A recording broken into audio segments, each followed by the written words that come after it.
to be continuing with our square one owls today.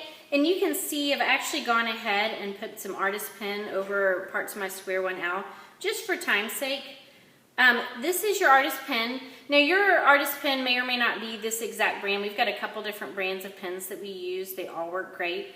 When you use these pens though, it's very important that you go very, very slowly. It's actually taken this pen a second to get started. Now that it's going, it's working really well. But it's very important that you use these pens and go very, very slow with them. If you go too fast, that ink is not going to be able to keep up with you, and it's not going to look great. So you want to make sure that you're just using these nice and slow. Really taking your time.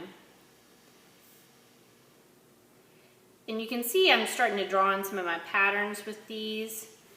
I'm going to go around, I think I want to do some little lines going around my owl's eyes.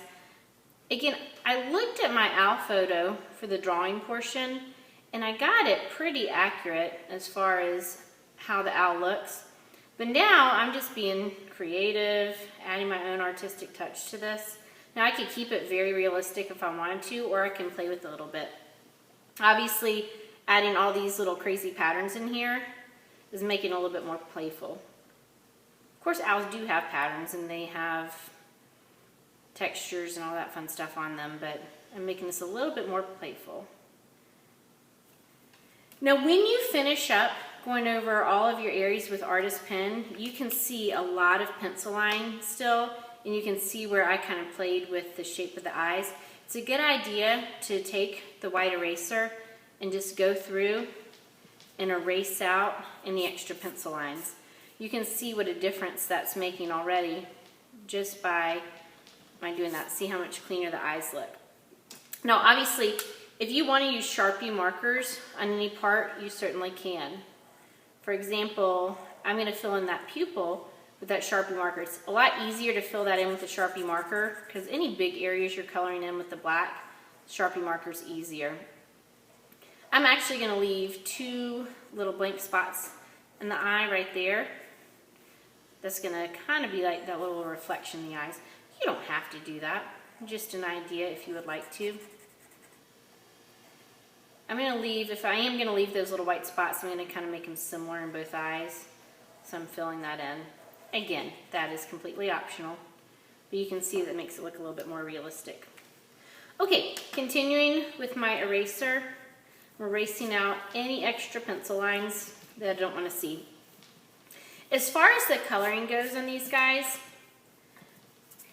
it's pretty open-ended, however you want to add color to these.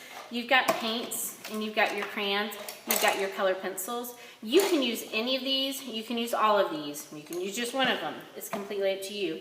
You could even do a cool little Crayon Resist. Remember our Crayon Resist.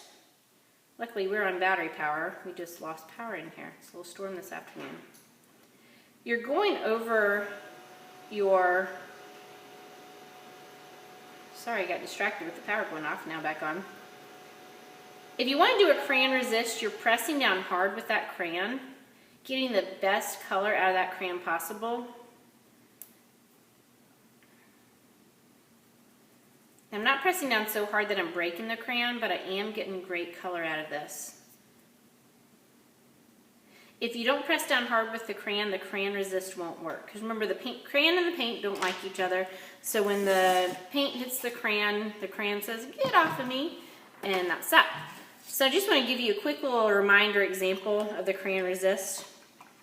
See, I might go over with purple. That's kind of a pinky purple crayon, so I think it might look pretty cool with that purple paint. I'm using just the tippy tip, very, very gentle, going around and around. And then when I paint over this, that crayon says, "Get off of me," and pushes that paint right off. So you can see how you can see that crayon. I got my paint a little bit heavy right there. Let me help that guy out. There we go. Okay, I'm stopping right there. Well, I'm going to continue up so it doesn't look so unfinished right there. Whoop. I might even continue around a little bit. Now you can see there's some pencil lines that I didn't erase out. Obviously, if I were taking my time, I would really take the time to erase them out. So that's the Crayon Resist, just as a reminder. You don't have to do that. That is an option. That's a really fun option if you want to do. You're not limited on your colors, artists, that you use for this, but I think it looks nice to limit your palette. Now, just a little example with the colored pencils. I am going to erase some of my pencil lines out of my pattern up here. If you're coloring in with the crayons and the color pencil, I really want you to do a nice job coloring. Remember, this is your square one art, so this is a really important art project. You want it to look your very best. So see how I am taking my time. I'm using some nice, good pressure, getting the best color possible out of that colored pencil. These projects are going to take a while, guys, and I want them to, because it's going to be really, really worth it when you finish these and you see how stunning these look.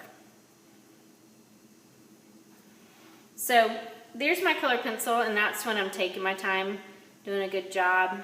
Maybe I'm alternating my red and white, or maybe I'm alternating red with another color, so I might just keep going with the red, kind of skipping one.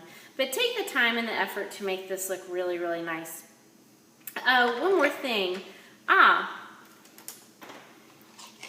Fine tip paintbrushes. Maybe, I'm doing a hodgepodge and a lot of different kinds of techniques on here. You're not going to want to jump around with your techniques as much as I am right here, but I just want y'all to see a couple of ideas that you can do in yours. Fine tip paintbrushes, you're really going to want to use a lot of water and just the tippy tip of that paintbrush. And if you're mashing down on these paintbrushes, guys, then you're not going to be able to use the fine tip paintbrushes anymore. But I want you to see how much control I have when I use just the tippy tip of that paintbrush. Going in here.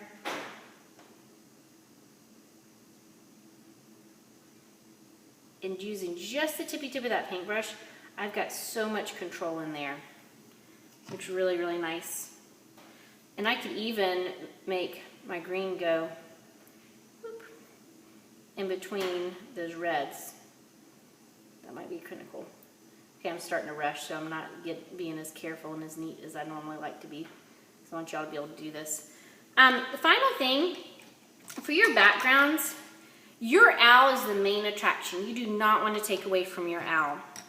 So your background, you want it to be very, very simple. You could color your background in with color pencil or crayon, or if you would like, you can paint your backgrounds. But I would keep your background simple with 1 or 2 colors. If you do something crazy and distracting going on in the background, then all you're going to do is you're going to distract from that owl, and you do not want to do that. So I am just showing you painting in the background. I have a habit of skipping a tiny little bit of space in between my background and my subject matter, in this case the owl, because I think it looks really, really cool when you do that.